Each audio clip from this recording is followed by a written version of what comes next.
yang mau bertanya ya silakan Pak Cem.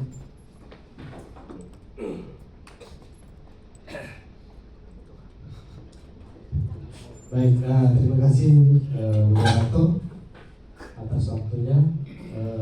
Ya, selamat malam Pak Edi. Udah belum malam ya? Oh, udah. Bentar lagi. Sore. Pak Jadi ingin cepat Baik, langsung pertanyaan gitu ya. Bahaya. Ya, memang menyusun RIP ini saya juga beberapa kali searching untuk referensi gitu ya Pak ya. Memang berbagai model begitu ya. Tapi nanti mungkin ada struktur standar mungkin ya. Tapi saya baca apakah di sesi ini atau nanti sesi yang setelah ini yang terkait strukturnya. Nah, kemudian apakah RIP itu misalnya kita sudah jadi udah selesai menyusun begitu ya, apakah nanti pengalaman di Yain Pontianak itu apakah nanti perlu semacam uji publik gitu? Apalagi kalau kita kan negeri kan, kalau swasta mungkin tidak terlalu lah, karena ya apapun itu kan pasti ada kaitan dengan anggaran gitu ya. Apakah ada semacam uji publik sehingga nanti selesai misalnya kita menyusun, kemudian nanti perlu mengundang narasumber lain mungkin ya dari perguruan tinggi lain, nanti semacam memberikan koreksi, masukan dan sebagainya terkait dengan RIP ini, sehingga RIP ini betul-betul bisa kita patenkan gitu ya. Gitu. Kemudian misalnya misalnya di kampus kita ada semacam audit keuangan misalnya ya terkait keuangan atau apakah nanti ada keterkaitan juga nanti misalnya dengan RIP gitu. Dalam pengertian ini kan kita sudah menyusun ini 5 tahun sampai 25 tahun misalnya kan. Misalnya katakan 5 tahun yang sekarang jalan ini, yang fase yang sekarang ini, terus misalnya kita diaudit dalam 5 tahun ini, apakah nanti ada tidak kaitan atau pengaruhnya dengan RIP yang sudah kita susun? Supaya nanti kita bisa belajar gitu kan. Sehingga kita menyusun nanti betul-betul memperhatikan hal yang seperti itu. Ya begitu ya kira-kira. Terima kasih. Baik Pak.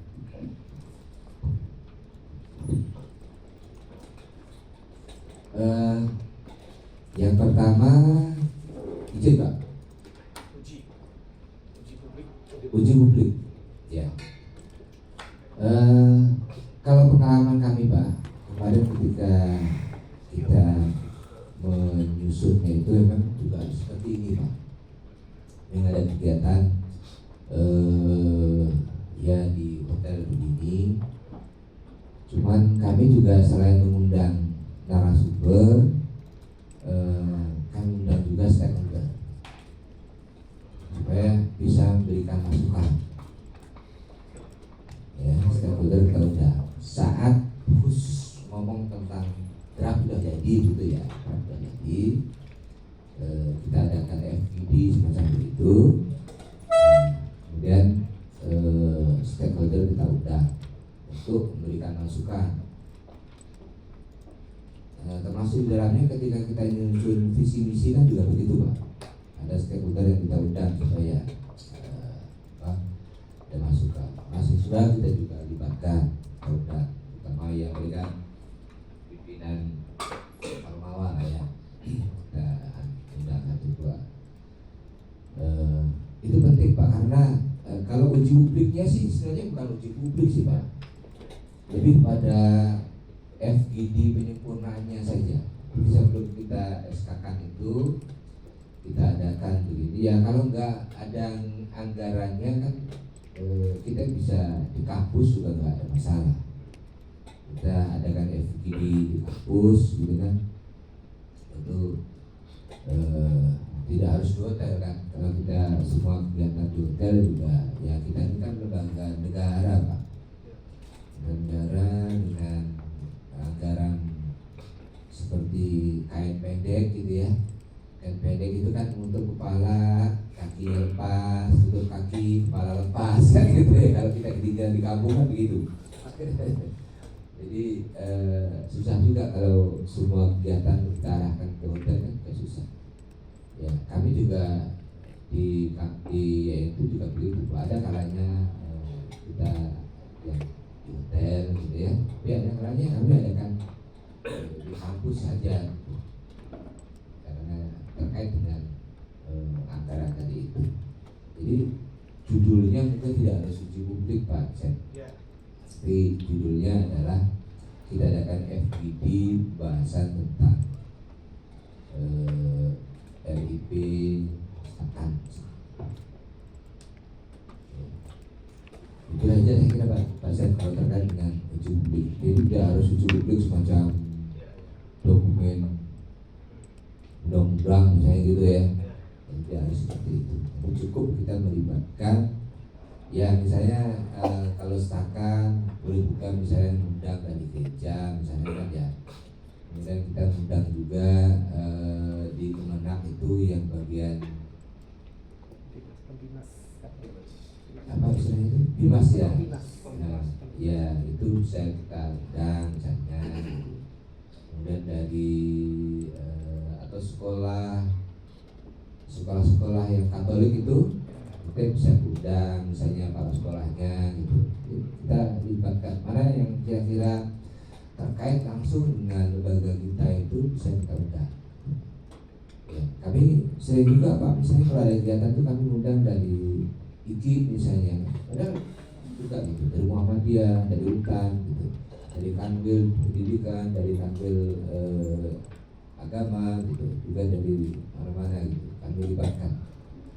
Ya, supaya ya paling tidak supaya mereka mengenal lembaga kita Pak. Walaupun ya mereka senang kita undang Pak pada prinsipnya. Kita undang walaupun gak kita kasih apa-apa tuh prinsipnya semangat mereka itu. Pengalaman kami itu ya misalnya ya kalau kita undang ke hotel ini kan dapat makan gitu ya. Kemudian kalau kita undang ke kampus sebaliknya snack gitu ya. Kalau lewat makan siang dia dapat nasi kotak memang gitu kan ya gitu. Tapi mereka kita libatkannya itu mereka terhormat rata-rata. Kita aja kadang-kadang aduh nanti kadang-kadang mikirnya di situ kadang-kadang gitu. Tapi prinsipnya ya Indonesia ini kekeluargaannya masih sangat kental. Jadi libatkan saja lah. Biasanya Pak kalau misalnya kita undang kepala sekolah, kalau kepala sekolahnya nggak bisa, paling tidak diundangnya yang diwakilkan oleh wakil guru misalnya guru terkait ini gitu. Ya, kalau kita undang Pak Kakanwil ya paling tidak nanti yang datang ya yang terkait dengan itu siapa gitu, itu biasalah gitu. Tapi prinsipnya tapi nanti ketika kita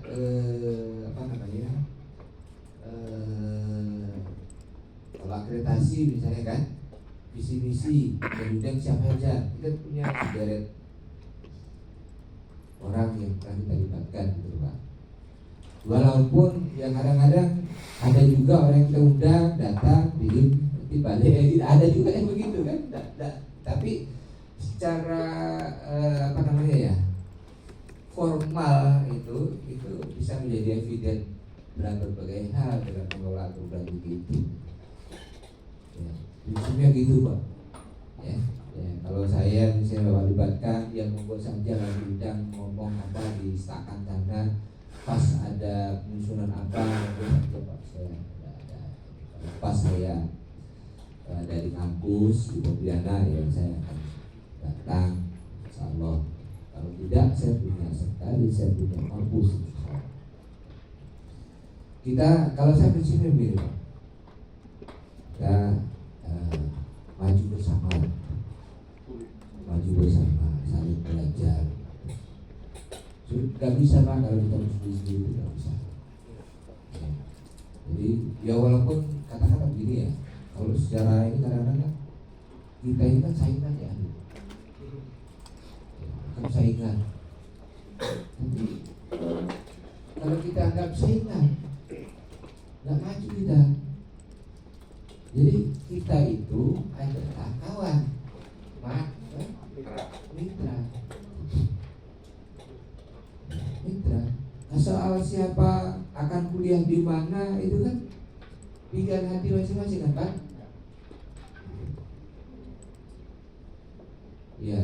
kami belum aja buka yang program studi kayak ada studi agama-agama itu.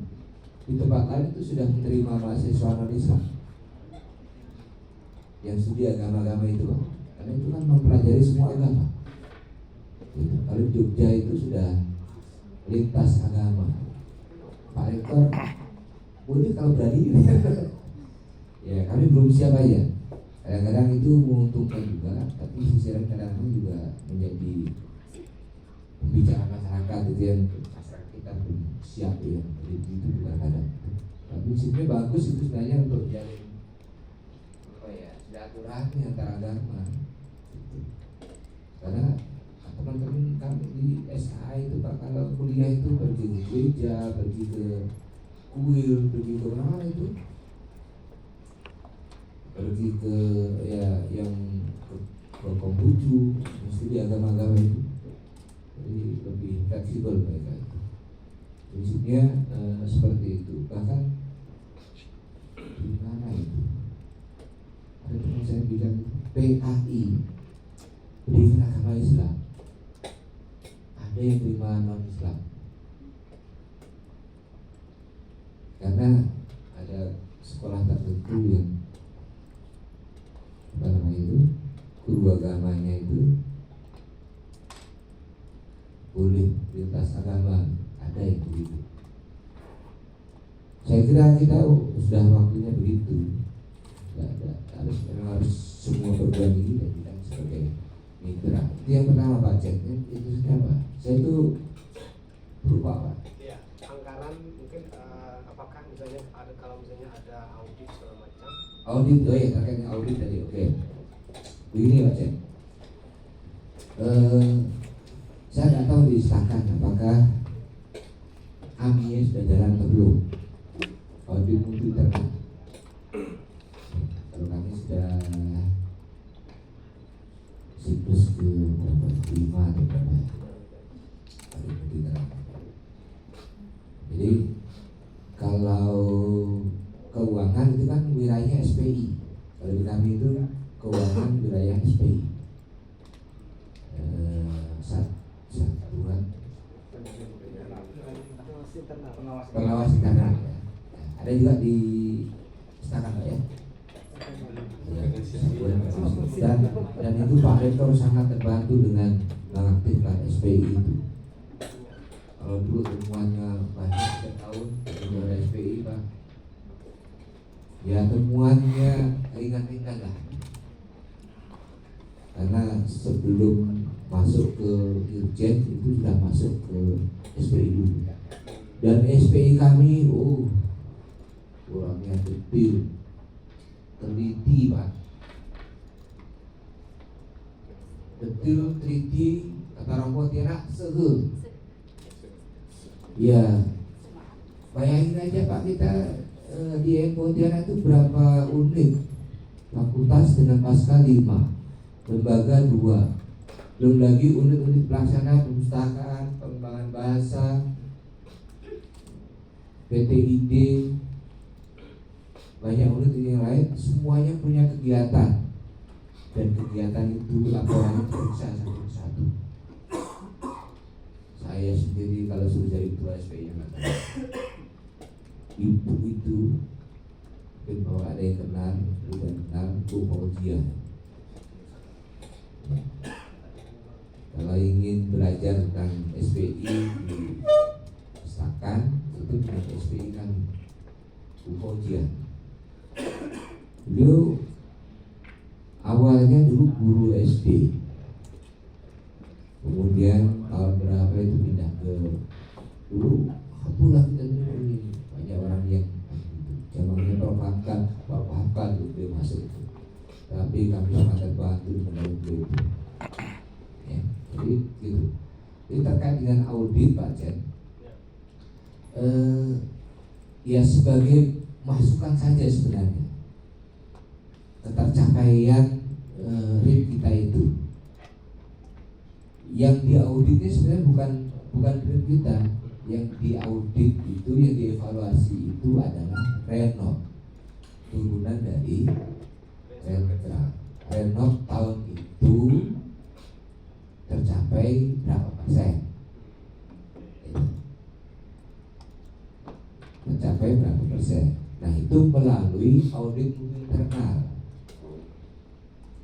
setelah audit mutu internal, kami juga diaudit eksternal oleh ISO.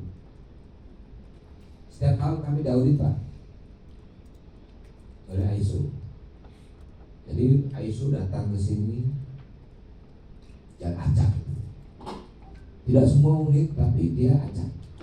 Mereka yang menentukan, Pak, kami Pontianak yang akan kami audit nanti ini. Nah, kemarin saya cerita dengan Propja itu mungkin pernah cerita dengan Pak Cem. Renstra itu diublak oleh iya, diublak oleh auditor ISO itu. Bahasa beliau itu apa? Tersengal-sengal atau apa bahasa itu? Aduh, saya bilang baru kali ini aku jadi orang bodoh katanya. Gitu. Tapi itu bagus gitu. Sehingga ISO itu Pak, kemudian kami sertifikat ISO itu kan seluruh unit, seluruh IAIN maksud saya. Temuan di satu unit itu temuan seluruh IAIN.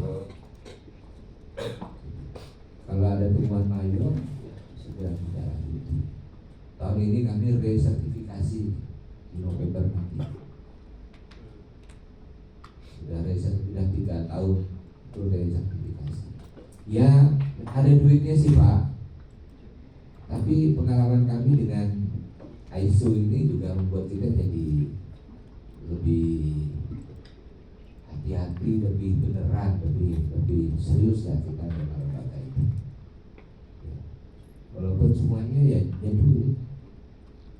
Setiap tahun kita ada kegiatan yang harus menduiti juga. Resertifikasi itu ya store kesana itu kita kan ada 50 juta. Kalau audit surveillance tiap tahun ini juga kita bayar Pak. Tapi pengalaman saya itu sangat membantu. Nanti kalau kita itu diakreditasi sebenarnya sudah sangat membantu. Jadi auditornya audit itu tidak terkait dengan langsung dengan dokumen RIP kita, tapi itu lebih pada rekod sebenarnya yang di karena semua kriteria, semua standar itu akan dilihat mana yang tercapai, mana yang belum tercapai. Nanti setelah audit dilakukan baru ada yang namanya rapat tinjauan manajemen. Nah, di rapat tinjauan manajemen itulah pimpinan mendelegasikan para unit-unit di mana ada temuan itu harus close-nya kapan. Ya, biasanya kalau di kami setelah ada audit mutu internal 3-4 bulan kemudian akan ada monet tentang hasil audit sudah ditindaklanjuti apa belum. Pastikan nanti itu di dalam berjalan itu close. Kalau tidak begitu Pak, susah kita. Ya, kalau di ISO itu nggak boleh ada temuan yang berulang. Tidak boleh ada temuan yang berulang. Tapi kalau berulang 3 kali sertifikat jatuh. Kalau temuan 2 kali dia temuan mayor. Mayor itu kita dikasih waktu 1 bulan udah nyampe kadang-kadang harus close. Kita store laporannya bahwa ini di hasilnya seperti apa, temuannya apa, hasilnya seperti apa, kita kirim ke auditor. Baru nanti nyampe ke pusat. Jadi kita betul-betul diawasi gitu bahasa ini. Jadi itu Pak Sam ya, ini terkait dengan audit tadi tidak tapi itu akan hasil audit ke Renov itu nanti akan berpengaruh terhadap RIP yaitu jadi evaluasi dan muncullah kegiatan review RIP. Judulnya RIP-nya tetap tahun 2020-2045 misalnya, tapi itu review tahun. Jadi di dalamnya ada sudah hal-hal yang diperbaiki. berdasarkan hasil audit, berdasarkan hasil laporan dan seterusnya. Jadi masukan datanya itu dari situ, masukan informasinya itu dari audit. Nah kalau keuangan Pak, kalau audit keuangan, ya itu kaitannya dengan kalau di SPI kami itu kaitannya dengan jangan sampai itu jadi temuan inspektorat, apalagi jangan sampai itu jadi temuan BPK. Kalau jadi temuan ke sana udah, tapi kan biasanya gini, kalau inspektorat ada datang itu biasanya yang dituju adalah SPI. Diminta laporan SPI kayak apa namanya rangkuman pelaporan di Pontianak. Kalau dia mau ada uji petik ya minta yang mana gitu. Itu lebih aman. Tapi kalau udah jadi temuan Dirjen apalagi BPK Pak, sini kita. Kami di MPR itu tahun 2000 berapa ya, 16 itu. Awal-awal saya masuk ke MPR itu temuan pengembalian anggaran 36 juta. Ya, dari 96 pokoknya semenjak itu loh Pak, semua peserta nggak boleh dihonorin itu. Kan dulunya kan boleh kan ya, kegiatan begini-begini dapat uang harian, dapat honor, transport, nah gitu. Dulu kan masih dapat. Ini orang kalau dulu diundang untuk jadi kegiatan itu sama sekali kan, dapat duit ini gitu kan. Nah, udah nggak boleh. Dan pengembalian, solusinya hanya pengembalian 36 juta lumayan. Jadi kan nggak mungkin kita tagih lagi ke teman-teman yang sudah di kegiatan. Akhirnya 3 tahun itu Pak baru selesai kami pinjamkan itu. Kemudian pinjam itu. Ya kalau dulu kita masih bisa siapin kegiatan, sekarang memangnya bisa. Jago kalau bisa. Ya, orang konsumsi aja kalau kantor nggak boleh. Kita repot sekali kita sekarang mengelolakan negara itu. Ya. Kalau dulu kita masih bisa saving untuk hal-hal yang itu. Jadi begitu Pak. Jadi nanti rekomendasi dari SPI itu ya selalu berusaha supaya tidak ada temuan pengembalian gitu. Caranya ya kalau memang ini harus betulkan. Dan kami memang betul punya ketua SPI itu orangnya sangat enak ya, cerewet gitu. Jadi kalau ada unit yang sudah di warning, misalnya A, B, C, D, misalnya begini tidak dilakukan, itu nanti dia yang akan jadikan sebagai sampel di Irjen itu. Oh, hadapin Irjen dulu. Kalau saya nggak mempan, hadapin Irjen dulu. Gitu kan ya. Jadi sekarang kami kalau unit yang bandel itu sekarang sudah nggak bandel lagi. Apa yang di rekomendasikan oleh SPI ya udah tidak lanjut.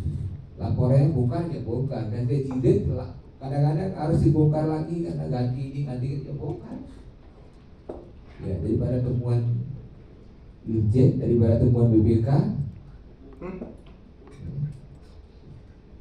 Dan kami sudah punya pengalaman begitu ya. Mudah-mudahan tidak terjadi lagi. Ya, jadi dengan SPI aman Pak Rektor itu. Terbantu betul, aman dalam pengertian terbantu. Teman-teman sudah nggak banyak. Itu Pak ya. Kalau ada yang belum terjawab oleh saya, itu boleh ditanggapi. Saya kira itu. Monggo masih ada Pak Pokok? Masih ada Pak. Saya Pak Kristianus Pak. Pertama-tama tentu saya berterima kasih dengan paparan yang disampaikan oleh Bapak Bernas dan Daging semua. Ya kami seperti tadi Bapak katakan sudah punya Renstra, dan itu mestinya didahului oleh RIP gitu ya. Ya terus terang kami orang Katolik ini Pak takut dengan kata RIP. Itu juga mungkin jadi sebab lalu RIP yang nggak jadi ya Pak. jadi nggak dibahas-bahas karena takut dengan RIP. Gitu. Saya teknis saja Pak, karena kami sudah keburu punya Renstra dan belum punya RIP. Artinya kan harus mudik ke Uluwatu ini. Kita dah di Pontianak, mudik ke Muko lagi Pak. Ya, melewati Sanggau ke Muko lagi kita. Apa kiat-kiatnya Pak? Supaya kita tidak terlalu nantinya berkutat terlalu lama. Kiat-kiat supaya RIP kami itu cepat selesainya gitu loh. Karena kalau ikut yang benar 3-4 hari di sini pun mungkin baru RIP aja pun mungkin belum kelar juga. Apalagi ini RIP tahun 2019 di mana beberapa landasan hukumnya harus dicek betul. Jangan sampai seperti tadi Bapak bilang itu lalu dasar hukumnya terbit tahun 2020 ya, jelas itu bohong. Jadi kalau mau bohong itu bohongnya harus cerdas juga. Nah, kiatnya gimana nih Pak? Jadi apakah misalnya RIP itu cukup dibuat simpel saja dulu, ya kan? Yang penting ada item-item RIP itu, jadi dia memenuhi kualifikasi disebut sebagai RIP. Ya. Jadi minimalis banget lah kalau buat rumah itu minimalis. Lalu seperti tadi Bapak katakan yang 2024 ini adalah reviewnya atau revisinya gitu, edisi revisi. Walaupun sesungguhnya antara keduanya itu sama tak iya gitu kan, orang Pontianak bilang gitu. Nah, gimana cara berbohong yang cerdas itu Pak? Terima kasih Pak.